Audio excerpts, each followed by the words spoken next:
ನಮಸ್ಕಾರ ಸ್ನೇಹಿತರ. LPG gas cylinder ನಲ್ಲಿ ಒಂದಾದ ಮೇಲೆ ಒಂದು ರೂಲ್ಸ್ ಗಳು ಈಗ ಬರ್ತಾ ಇದಾವೆ. ಅದರಲ್ಲಿ ಕೇಂದ್ರ ಸರ್ಕಾರ ಇದರಲ್ಲಿ ಮುನ್ನೆಚ್ಚರಿಕೆ ಕ್ರಮವನ್ನ ಕೈಗೊಳ್ತಾ ಇದೆ.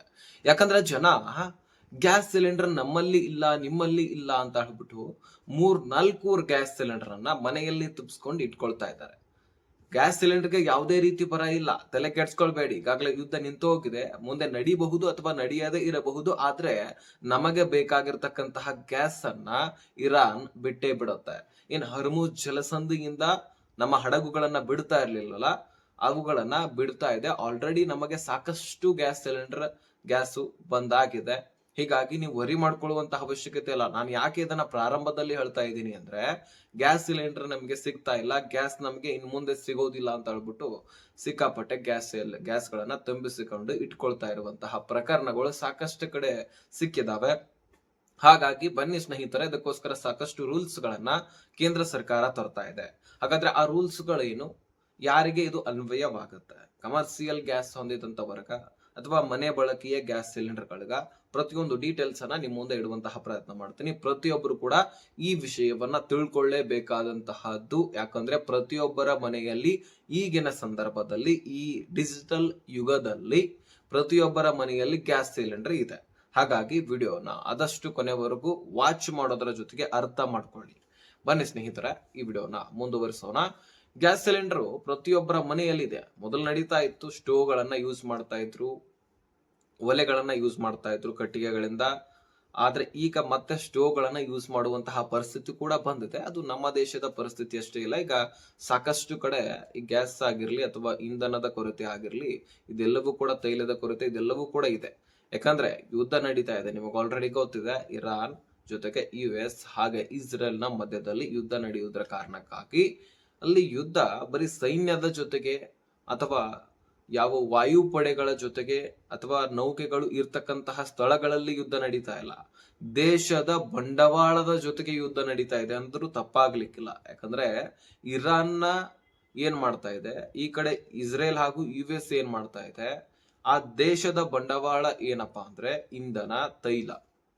ಆ ತೈಲ ಉತ್ಪಾದನೆ ಆಗುವಂತಹ ಘಟಕಗಳಿಗೇನೆ ಯುದ್ಧ ವಿಮಾನಗಳಿಂದ ಅಥವಾ ಯುದ್ಧ ನೌಕೆಗಳಿಂದ, ಡ್ರೋನ್ಗಳಿಂದ ಅಟ್ಯಾಕ್ ಮಾಡ್ಬಿಡ್ತಾ ಇದೆ. ಆ ದೇಶದ ಬಂಡವಾಳಕ್ಕೆನೆ ಹೊಡೆತ ಕೊಡ್ತಾ ಇದೆ. ಸೊ ಈ ರೀತಿ ಆಗೋದ್ರಿಂದ ಆ ದೇಶ ಸುಮ್ಮನೆ ಕೊಂಡಿರ್ತಾ, ಅವರು ಕೂಡ ಅದನ್ನೇ ಮಾಡೋದು. ಹೀಗಾಗಿ ಗಲ್ಫ್ ಕಂಟ್ರೀಸ್ ಗಳಲ್ಲಿ ಈ ತೈಲ ಘಟಕಗಳ ಮೇಲೆ ಹೆಚ್ಚಿನ ಯುದ್ಧ ಆಗ್ತಾ ಇರುವಂತಹ ಕಾರಣಕ್ಕಾಗಿ ತೈಲ ಬರೋದ್ರಲ್ಲಿ ನಮಗೆ ಹೊಡೆತ ಬಿತ್ತು ಒಂದು. ಜೊತೆಗೆ ಈ ಒಂದು ಗ್ಯಾಸ್ ಅನ್ನ ಕಳಿಸೋದ್ರಲ್ಲಿ ಈ ಹರ್ಮುಜ್ ಜಲಸಂಧಿಯನ್ನ ಇರಾನ್ ಪೂರ್ತಿಯಾಗಿ ಕಬ್ಜಾ ಮಾಡ್ಕೊಂಡ್ ಬಿಡ್ತು.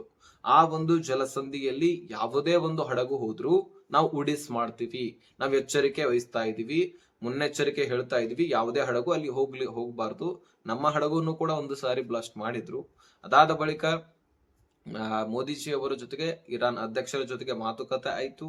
ನಮ್ಮ ವಿದೇಶಾಂಗ ಸಚಿವರು ಜೈಶಂಕರ್ ಅವರ ಜೊತೆನೂ ಕೂಡ ಮಾತುಕತೆ ಆಯಿತು. ಅದಾದ ಬಳಿಕ ನಮಗೆ ತೈಲದ ಹಡಗುಗಳು, ಅದೇ ರೀತಿಯಾಗಿ ಗ್ಯಾಸ್ಗಳು ಎಲ್ಲವೂ ಕೂಡ ಬರ್ತಾ ಇದೆ. ಹಾಗೆ ಚೀನಾದು ಕೂಡ ಬರ್ತಾ ಇದೆ. ಇನ್ನು ಉಳಿದ ಯಾವ ರಾಷ್ಟ್ರದು ಕೂಡ ಕಳಿಸ್ತಾ ಇಲ್ಲ. ಇರಾನ್ ಯುದ್ಧ ನಿಲ್ಲುವರೆಗೂ ಕೂಡ ಕಳಿಸಿರ್ಲಿಲ್ಲ, ಇನ್ಮೇಲಿಂದ ಪ್ರಾರಂಭವಾಗತ್ತೆ. ಸದ್ಯಕ್ಕಂತರೂ ನಮಗೆ ಗ್ಯಾಸ್ನ ಕೊರತೆ ಇಲ್ಲ ಸ್ನೇಹಿತರೆ. ಮೊದಲು ಒಂದು ಮಾತು ನಿಮಗೆ ಹೇಳ್ಬೇಕಂದ್ರೆ, ಇನ್ನು ಗ್ಯಾಸ್ ಕೊರತೆ ಇಲ್ಲದಿದ್ರು ಸಹಿತ ಜನ ಏನ್ ಮಾಡ್ತಾ ಇದ್ದಾರೆ, 3-4 ತಿಂಗಳ ಗಟ್ಟಲೆ ನಮಗೆ ಗ್ಯಾಸ್ ಸಿಲಿಂಡರ್ ಸಿಗುತ್ತೋ ಇಲ್ವೋ ಅನ್ನುವಂತಹ ಅನುಮಾನದಿಂದ ಒಂದೇ ಮನೆಯಲ್ಲಿ 3-4 ಗ್ಯಾಸ್ ಅನ್ನ ಬಳಕೆ ಮಾಡುವಂತದ್ದು ಇನ್ನು ಬಹಳಷ್ಟು ಕಡೆ ಈ ರೀತಿ ನಡೀತಾ ಇದೆ. ಇನ್ನು ಏನ್ ಮಾಡಿದೆ ಅಂದ್ರೆ, ಕೇಂದ್ರ ಸರ್ಕಾರ ಕಮರ್ಷಿಯಲ್ ಈಗ ಹೋಟೆಲ್ಗಳಲ್ಲಿ, ಕ್ಯಾಂಟೀನ್ಗಳಲ್ಲಿ ಬಳಸ್ತಕ್ಕಂತಹ ಸಿಲಿಂಡರ್ ಗಳನ್ನ 50% ಕಡಿಮೆ ಮಾಡಿದೆ. ಹೆಚ್ಚಿನ ಆದ್ಯತೆಯನ್ನ ಗೃಹ ಬಳಕೆಯ ಸಿಲಿಂಡರ್ ಗಳಿಗೆ ಕೊಟ್ಟಿದೆ. ಯಾಕಂದ್ರೆ ಹೋಟೆಲ್ಗಳಲ್ಲಿ ಬಂದ್ ಮಾಡಿದ್ರು ಏನ್ ನಡೆಯುತ್ತೆ, ಅಷ್ಟೊಂದೇನ್ ಪ್ರಾಬ್ಲಮ್ ಕ್ರಿಯೇಟ್ ಆಗೋದಿಲ್ಲ. ಯಾಕಂದ್ರೆ ಈ ಒಂದು ಗ್ಯಾಸ್ ನ ಕೊರತೆ ಇದ್ದಾಗ ಈ ರೀತಿ ಆಗೋದು ಸಹಜನೆ. ಇನ್ನು ಮನೆಗಳಲ್ಲಿ ಗ್ಯಾಸ್ ಬರಲಿಲ್ಲ ಅಂದ್ರೆ ಇನ್ನು ಬಹಳಷ್ಟು ಕುಟುಂಬಗಳಿಗೆ ಹೊಡೆತ ಬೀಳುತ್ತೆ. ಹಾಗಾಗಿ ಹೆಚ್ಚಿನ ಆದ್ಯತೆಯನ್ನ ಗೃಹ ಬಳಕೆಯ ಸಿಲಿಂಡರ್ ಗಳಿಗೆ ಸರ್ಕಾರ ಕೊಡ್ತಾ ಇದೆ. ನಿಮ್ಮ ಮನೆಯಲ್ಲಿ ಕೂಡ ಗ್ಯಾಸ್ ಸಿಲಿಂಡರ್ ಇದ್ರೆ ಈ ಒಂದು ಮಾಹಿತಿ ತಿಳ್ಕೊಳ್ಳಿ. ಈಗಾಗಲೇ ಗ್ರಾಮೀಣ ಭಾಗದಲ್ಲಿ ಹೆಚ್ಚುವರಿ ಇದು ಲಭ್ಯವಾಗತ್ತೆ. ಗ್ರಾಮೀಣ ಭಾಗದಲ್ಲಿ ಮನೆ ಇದ್ದಂತವರಿಗೆ ಸರ್ಕಾರ ಹೇಳ್ತಾ ಇದೆ ಇದುವರೆಗೂ ಕೂಡ 20 ದಿನದ ನಂತರವೇ ನೀವು ಏನ್ ಮಾಡ್ತಾ ಇದ್ರಿ, ಗ್ಯಾಸ್ ಸಿಲಿಂಡರ್ಗೆ ಅಪ್ಲೈ ಮಾಡ್ತಾ ಇದ್ರಿ. ಆದ್ರೆ ಇನ್ಮೇಲಿಂದ 45 ದಿನದ ನಂತರವೇ ನೀವು ಗ್ಯಾಸ್ ಸಿಲಿಂಡರ್ಗೆ ಅಪ್ಲೈ ಮಾಡಬೇಕು. ಅಲ್ಲಿವರೆಗೂ ಕೂಡ ನಿಮಗೆ ಅವಕಾಶ ಸಿಗೋದಿಲ್ಲ ಅಂತ ಕೇಂದ್ರ ಸರ್ಕಾರ ಘೋಷಣೆ ಮಾಡಿಬಿಟ್ಟಿದೆ. ಹೌದು, ನಿಮ್ಮಲ್ಲಿ ಗ್ಯಾಸ್ ಸಿಲಿಂಡರ್ ಇದ್ರೆ, ಗ್ರಾಮೀಣ ಭಾಗದವ್ರು ನೀವು ಹಾಕಿದ್ರೆ 45 ದಿನದವರೆಗೂ ಕೂಡ ಒಂದು ಗ್ಯಾಸ್ ಸಿಲಿಂಡರ್ ಯೂಸ್ ಮಾಡ್ಕೊಳ್ಳೇಬೇಕು. ಬಹಳಷ್ಟು ಜನ ಏನ್ ಮಾಡ್ತಾ ಇದ್ರಿ, ಅದನ್ನ ಬಳಕೆ ಮಾಡ್ತಾ ಇದ್ರಿ, ಒಂದಾದ ಮೇಲೆ ಒಂದು. ಅದೇ ರೀತಿಯಾಗಿ 3-4 ಗ್ಯಾಸ್ ಸಿಲಿಂಡರ್ ನ ತುಂಬಿಸಿಕೊಂಡು ಇಟ್ಕೊಳ್ತಕ್ಕಂಥದ್ದು. ಈ ರೀತಿ ಮಾಡಬೇಡಿ, ಇನ್ನೊಬ್ರು ಏನ್ ತಿನ್ಬೇಕು. ಸೊ ಹೀಗಾಗಿ ಗ್ಯಾಸ್ನ ಕೊರತೆ ಇಲ್ಲ. ನೀವು ಅಷ್ಟೊಂದು ಗಡಬಡಿಸಿ ಗ್ಯಾಸ್ ಸಿಲಿಂಡರ್ ನ ಇಟ್ಕೊಳ್ಳೋದ್ರಿಂದ ಯಾವುದೇ ಪ್ರಯೋಜನ ಇಲ್ಲ. ಗ್ಯಾಸ್ ಸಿಲಿಂಡರ್ ಎಲ್ಲವೂ ಕಡೆನೂ ಬರ್ತಾ ಇದೆ. ಆದ್ರೆ ಇಡೀ ದೇಶದಾದಂತಹ ಸಪ್ಲೈ ಆಗ್ಲಿಕ್ಕೆ ಒಂದಿಷ್ಟು ಟೈಮ್ ತೆಗೆದುಕೊಳ್ಳುತ್ತೆ. ಕಡಿಮೆ ಆಗಿತ್ತು, ಓಕೆ, ಆದ್ರೆ ಅಲ್ಲಿಂದ ಬರ್ಬೇಕಂದ್ರೆ ಟೈಮ್ ತೆಗೆದುಕೊಳ್ಬೇಕು. ಕೆಲವೊಂದಿಷ್ಟು ದಿನಗಳ ಕಾಲ ಅಲ್ಲಿಂದ ಹಡಗುಗಳು ಬರುವುದು ನಿಲ್ಲಿಸಲಾಗಿತ್ತು. ಅದಾದ ಬಳಿಕ ಬರ್ತಾ ಇದೆ. ಆದ್ರೆ ಎಲ್ಲವೂ ಕಡೆ ಕೂಡ ಸಪ್ಲೈ ಆಗ್ಲಿಕ್ಕೆ ಕೆಲವೊಂದಿಷ್ಟು ಟೈಮ್ ತೆಗೆದುಕೊಳ್ಳುತ್ತೆ ಅಷ್ಟೇ. ಹಾಗಾಗಿ ತಲೆ ಕೆಡಿಸ್ಕೊಳ್ಬೇಡಿ. ಈಗ ತೈಲವೂ ಕೂಡ ಕಡಿಮೆ ಏನಿಲ್ಲ.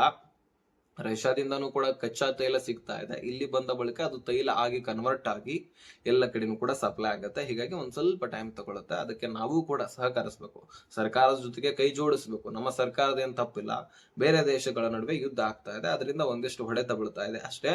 ಅದನ್ನ ಸರಿಪಡಿಸ್ಕೊಳ್ಳಿಕ್ಕೆ ಸಮಾಧಾನದಿಂದ ನಾವು ಮುಂದುವರಿಬೇಕು ಅಷ್ಟೇ.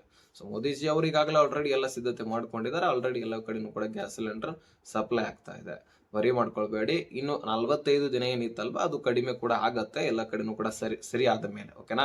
ಈಗ ಹೋಟೆಲ್ಗಳಲ್ಲಿ ಕೂಡ ಸಪ್ಲೈ ಆಗ್ತಾ ಇರಲಿಲ್ಲ, ಅದು ಕೂಡ ಸಪ್ಲೈ ಆಗತ್ತೆ ಅನ್ನುವಂತಹ ಮಾಹಿತಿ ಸಿಕ್ಕಿದೆ. ಹೋಟೆಲ್ಗಳು, ಕ್ಯಾಂಟೀನ್ಗಳಿದ್ದವರು ಕೂಡ ತಲೆ ಕೆಡಿಸ್ಕೊಳ್ಬೇಡಿ, ಓಕೆ. ಈ ಇನ್ಫಾರ್ಮೇಶನ್ ಅನ್ನ ಆದಷ್ಟು ಎಲ್ಲ ಗೃಹ ಬಳಕೆಯ ಗ್ಯಾಸ್ ಸಿಲಿಂಡರ್ ಇದ್ದಂತವರಿಗೆ ಶೇರ್ ಮಾಡಿ.